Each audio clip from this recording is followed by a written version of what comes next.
Kiwango cha uric acid kikiongezeka katika mwili kinapelekea matatizo ya gout.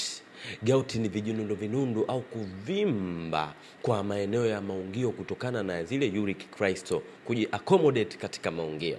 Lakini tatizo la uric acid likizidi inawezekana likasababisha udhaifu wa mifupa, yani hali ya uchakavu wa maungio. Hivyo basi maungio yanawezekana yakaathirika katika magoti, katika nyonga, katika miguu, katika vidole vya miguu, lakini pia kubwa zaidi linaenda pia kuathiri katika pingili za uti wa mgongo.